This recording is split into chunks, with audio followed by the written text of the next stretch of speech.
Всем доброй ночи.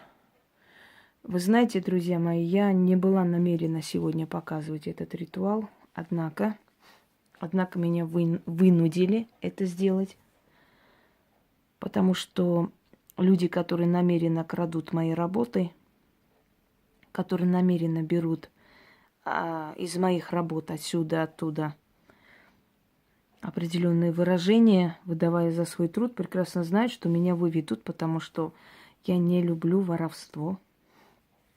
Я ни у кого не ворую и очень не люблю, когда воруют у меня. Однако люди прекрасно знают это. Как говорится, на варе и шапка горит, потому что внизу обязательно комментируют, что сейчас Хосроева скажет, что это ее, потому что она и скажет, что это ее, поскольку это ее. Вы знаете, друзья мои, я не молчу и не буду молчать только по той причине, что есть мой почерк, есть особенность моих работ. И я не собираюсь в следующий раз со страхом, с сомнением, с тревогой свои же слова, свою же манеру выдавания работы повторять, переживая, что сейчас люди будут думать, что это я оттуда взяла, отсюда. Пусть переживают они. Столько крали у меня, что иногда мне говорят: вы знаете, вот мы такие выражения там тоже слышали. Я говорю: неудивительно. Я не собираюсь свой почерк, свой стиль со страхом произносить, переживая, что скажут люди, а ведь там тоже они взяли. Мне плевать, что они взяли, это мое. Это мои мысли. В частности, я ведьма из рода ведьм. И имя мое в черной книге, черной кровью написано и так далее. Это взято у армянских ведьм. Вот первая часть. Имя мое... Нет, извиняюсь. Я ведьма из рода ведьм. Это у армянских ведьм такое выражение. Больше нигде вы не встретите. И все остальное тоже нигде не встретите, если только вот таким образом не взято. Итак, я говорила миллион раз, если вы не хотите, чтобы я вас затмила, чтобы я вас опозорила и опустила, не берите мои работы. И не делайте это намеренно, чтобы специально меня вывести. Потому что вы знаете, что я возьму точно такую же работу, выставлю. Ну, не такую, как у вас, вот эту вот бредятину, да, клоунаду. Я выставлю достойную работу, и мой ритуал оставит вас на 100 световых лет позади. Затмит и выставит вас клоунами. Когда вы уже поймете, что вы мерите силами с профессионалом. Это все равно, что, знаете, дед Вася из Кукуевска на своем Запорожце будет соревноваться с Шумахером. Вот это одно и то же, практически. Так вот, Шумахер в магии – это я. Еще потому, что я могу создавать ритуалы за несколько минут, потому что у меня есть огромный опыт, и я знаю, как правильно обращаться к тьме, как правильно обращаться к этим силам. И я создам не билиберду, я создам очень разумную, сильную работу. И ваша работа рядом с моей работой будет выглядеть как, знаете, лачуга бедного в Индии рядом с дворцом миллиардера. Учтите это. Я воюю интеллектом. Меня поэтому никто не может победить, сколько бы дерьма, грязи не выливали в интернете, да? Все равно ничего не могут делать. У меня сколько бы ни сливали мой канал, у меня за несколько месяцев опять 4, 5, 6 тысяч человек. А если бы не сливали, сколько тысяч было бы у меня подписчиков? Хотя они и так есть. Просто забрелись по разным моим каналам. Это не имеет значения. Вы вышли на арену с историком, с востоковедом, с человеком, который знает 4 языка, с человеком, который изучал архивы, с человеком, который знает культуру разных народов. Вы вышли с таким человеком на арену, вы хотите этого человека победить. Чем? Дерьмом, грязными фотографиями, гадостями, сплетнями, ерундой, херней? Нет, не получится. Такого человека, как я, вы можете победить только интеллектом, но интеллекта у вас нет. И самая большая ваша глупость – это взять у меня, своровать и считать, что вы меня вывели. Нет, уважаемые, выведу сейчас вас я. Знаете чем? Своим профессионализмом. Я покажу, как нужно отозвать, отмолить у тьмы человека. А что такое отмолить у тьмы человека? Когда человек переступает грань, когда человек трогает запретное, не имея на то дозволения, например, смотрит на Таро. Я говорила изначально, вы можете некоторое время очень хорошо увидеть много чего. Вам дадут это, заманят, как в казино. Вначале выигрываешь, а потом проигрываешь все, что у тебя есть. Если вы берете руны без дозволения, не имеете права на это. Если вы обращаетесь к темным богам, если вы делаете ритуалы какие-то там, заговоры, кладбищенские, все что угодно, да? То, чего вам делать нельзя, то потом через некоторое время наступает расплата. То есть тьма вас поглощает, тьма вас забирает. Но из вас не будет делать профессионала, будет вас жрать и уничтожать вашу жизнь. И тогда ведьма, когда заступница, как посредник между людьми и духами, просит освобождения этого человека, но берет за руку этого человека, что если он еще раз прикоснется к картам, к рунам и к запретному, она больше за него не в ответе. И мы не берем никакую ответственность на себя, мол, мы должны знать, что человек не сделает, мы берем за него ответственность. Мы ни за кого ответственность не берем. Мы один раз отмаливаем, спасаем, а дальше он сам пускай делает, как хочет. Это его дело. Мы предупреждаем, что он будет наказан. В данный момент я вам скажу, как нужно отмолить, отозвать человека от тьмы. Вот видите, я могла бы это не выставить.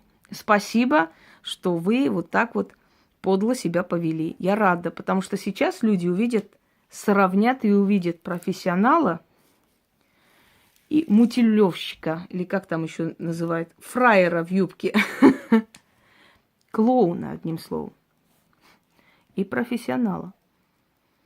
Вот, видимо, такие, как вы, не зря живут на этом свете, потому что на фоне таких вот дегенератов особенно ярко сверкают интеллектуалы. Итак, вам нужно фотографии человека, 2 черные свечи, черный алтарь.